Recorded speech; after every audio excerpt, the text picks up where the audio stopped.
Our first guest tonight is not from Brooklyn. He is Canadian, and he is beloved wherever he goes. He's the producer of a new documentary about another beloved Canadian. Please welcome Ryan Reynolds. Hi, my name is Ryan Reynolds, and I feel philodendrous.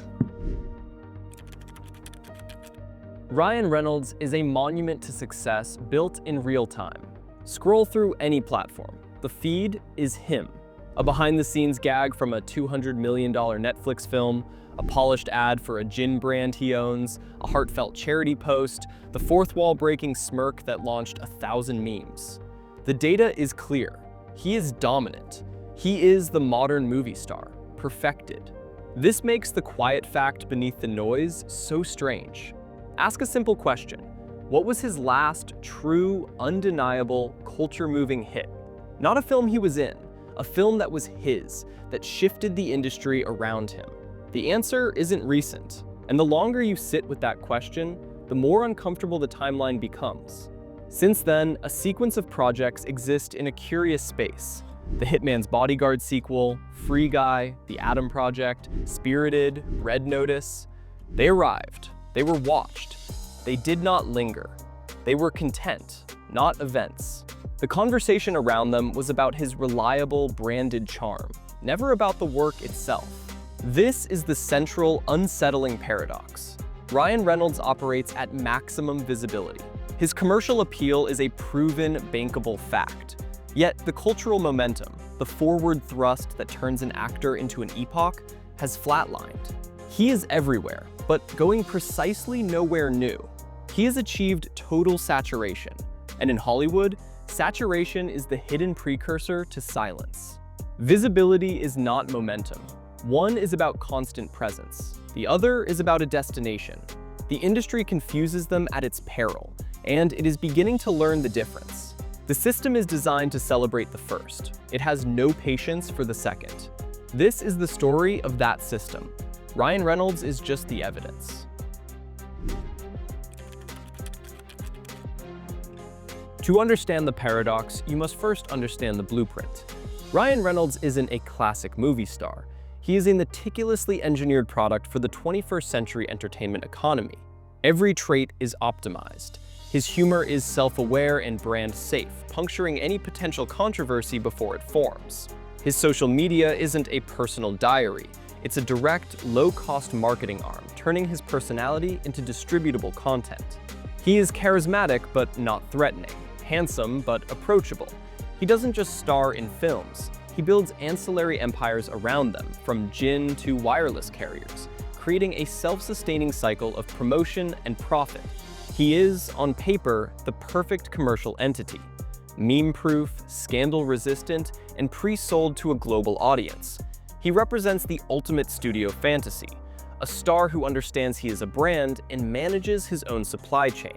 This is why his stalled momentum isn't just a curiosity, it's a fundamental warning. If this model, this flawless execution of the modern playbook, can hit an invisible ceiling, then no one is safe. The blueprint itself might be faulty. The very traits that constructed his dominance, the self-referential control, the tonal uniformity, the omnipresence, may not age the way Hollywood assumes they do. To locate the precise moment the blueprint locked, you must return to the machine that built it, Deadpool. It was not just a hit. It was a systemic reset for Reynolds' value. Before 2016, he was a talented actor with a spotty commercial record, searching for a vehicle. After 2016, he was no longer an actor. He was a single, wildly successful product line. The studio's calculus shifted overnight. Their financial models now had a definitive billion-dollar data point. Ryan Reynolds plus meta, R-rated action comedy equals maximum return. This is the trap. Success on such a specific, actor-dependent scale doesn't expand Hollywood's imagination. It catastrophically narrows it. The industry stops seeing range. It sees replication. Every subsequent offer, every green light, is filtered through one question. How can we get the Deadpool audience? The result is not a career of diverse roles, but a series of brand extensions. Free Guy was PG-13 Deadpool in a video game. The Hitman's Bodyguard was a co-starred, slightly more grounded version. The persona became the only product on the shelf. The triumph didn't set him free. It built the most luxurious, creatively restrictive box in Hollywood. Deadpool didn't just make Ryan Reynolds a star. It preserved a version of him so successful that the industry became afraid to let it evolve. The story of a fading star is often written in loud, public box office bombs. Ryan Reynolds' story is written in far quieter, more dangerous ink. The whisper of underperformance. Post-Deadpool 2, his star vehicles avoided catastrophic failure. Free Guy, released in 2021's anomalous market, was deemed a win for merely surviving. The Adam Project vanished into the Netflix algorithm after 2 weeks of polite chatter. Red Notice achieved viewership numbers, but at a reported $200 million cost. Its break-even point is a shadowy, debt-laden cliff.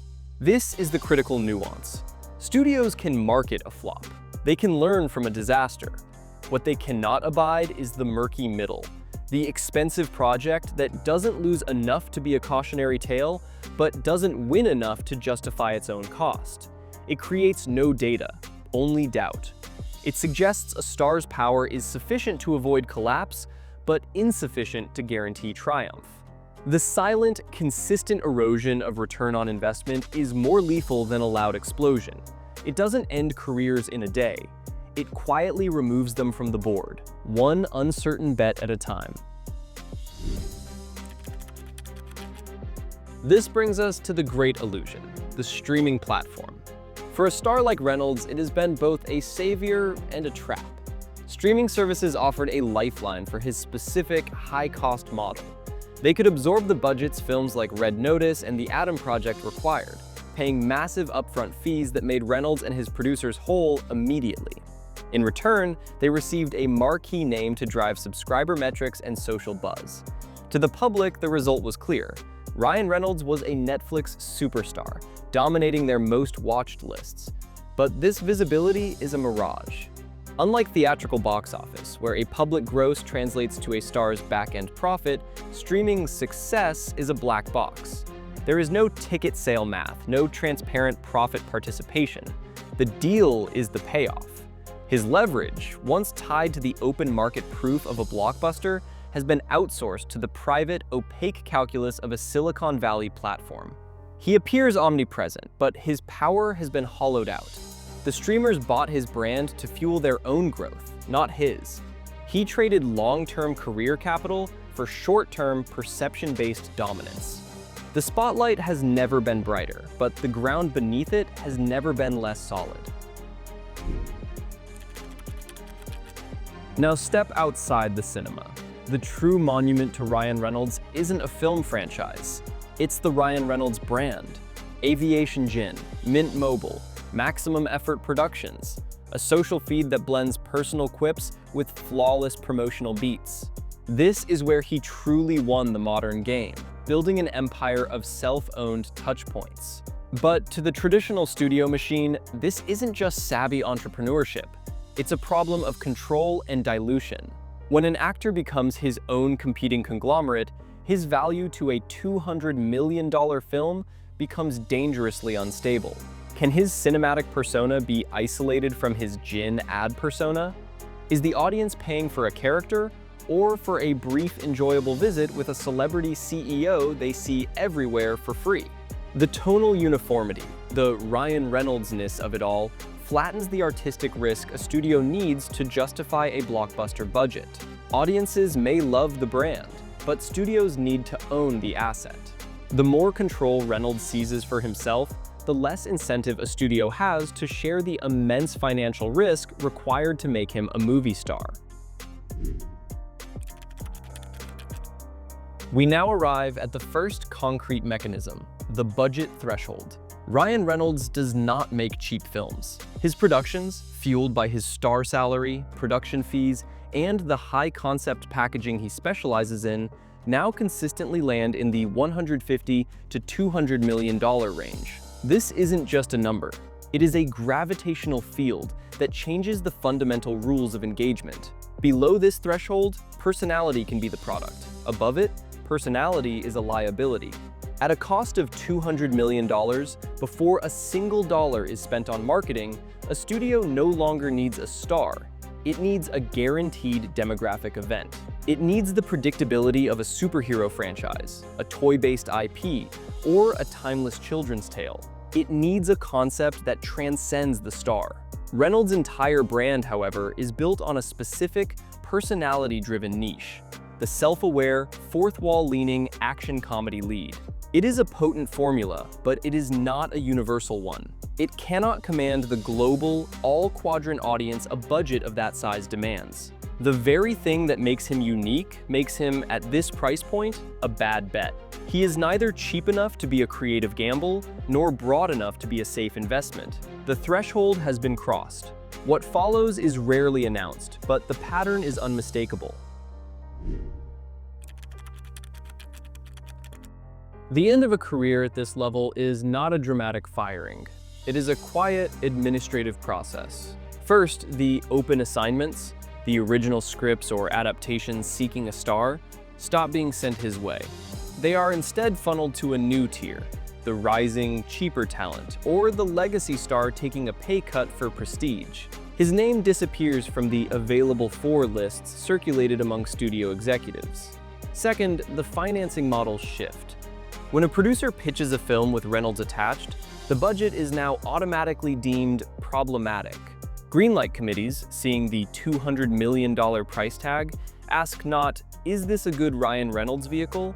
but "Is this the most bulletproof $200 million project we can make?" The answer, invariably, points to established IP. Finally, the offers that do arrive change in nature. They become supporting roles in ensemble pieces or voice work in animation, places where his brand can be contained as a spice, not the main ingredient. The phone doesn't stop ringing, but the conversations fundamentally change. He is no longer the solution they are building around. He is a component they might cautiously consider. The demotion happens in spreadsheets and pitch meetings, years before the public headlines declare a comeback that may never truly arrive.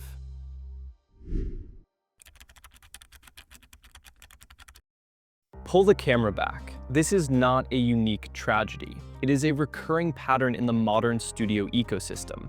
Ryan Reynolds is not the outlier. He is the newest, cleanest case study. The same forces that have boxed him in have already reshaped the careers of other A-list talents.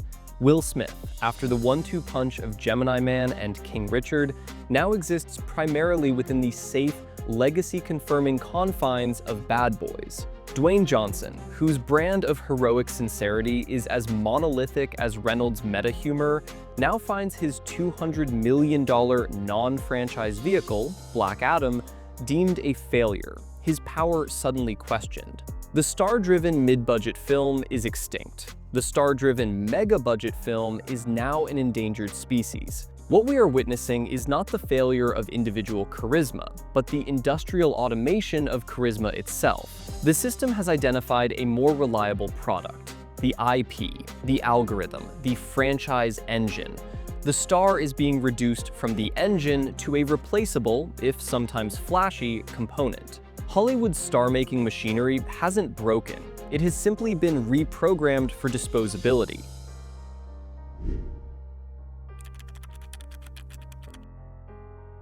At this point, the shape of the mechanism becomes impossible to ignore.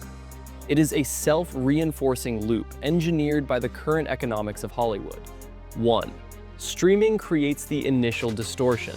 It pays massive upfront fees, inflating star salaries and project budgets to unsustainable levels, while providing zero back-end proof of true profitability. It trades career leverage for a cash infusion and empty viewership metrics. 2.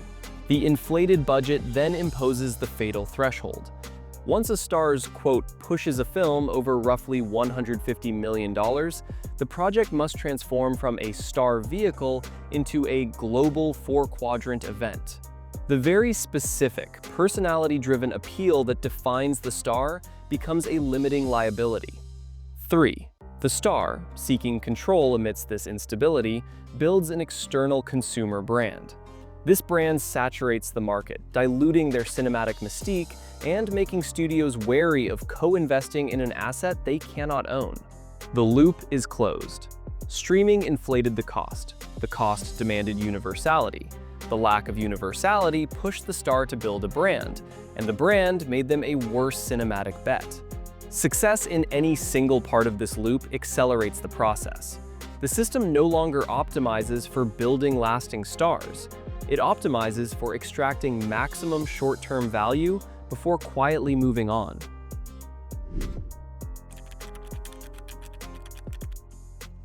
This brings us to a final, necessary redefinition. In this system, a career is over long before the fame fades. It is over when the leverage vanishes. Ryan Reynolds will not disappear. He will remain famous, wealthy, and present. He will likely make Deadpool films for the next decade. He will voice characters in animated movies, take clever cameos, and his brands will thrive. The work will continue, but the ascension has stopped. The power to command a $200 million original film? Over. The ability to define a studio's annual slate? Over. The capacity to shift a project from a maybe to a go on his name alone?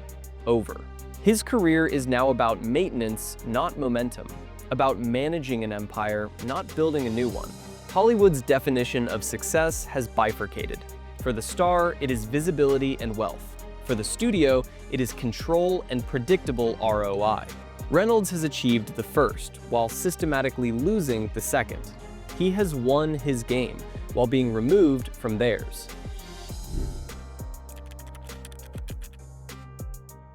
So this story does not end. It merely pauses. Ryan Reynolds is not the finale of this pattern. He is an early, prominent signal. The system that quietly recalibrated around him, streaming's false economy, the budget threshold's ruthless logic, the brand trap, is still active. It is processing its next subjects. The next A-list actor to cross the $150 million threshold with a non-franchise film is already in the pipeline. The next star to mistake streaming prominence for enduring power is being anointed right now. The next brand empire will be celebrated as genius until the moment it becomes a liability. The machine is not broken. It is operating with cold, procedural efficiency. It will continue to identify peaks, extract maximum value, and then deprioritize, all without a single public flop, a single scandal, a single obvious moment of failure. The quiet conclusion is this: Ryan Reynolds' career is not over. It is simply a blueprint for what is coming next.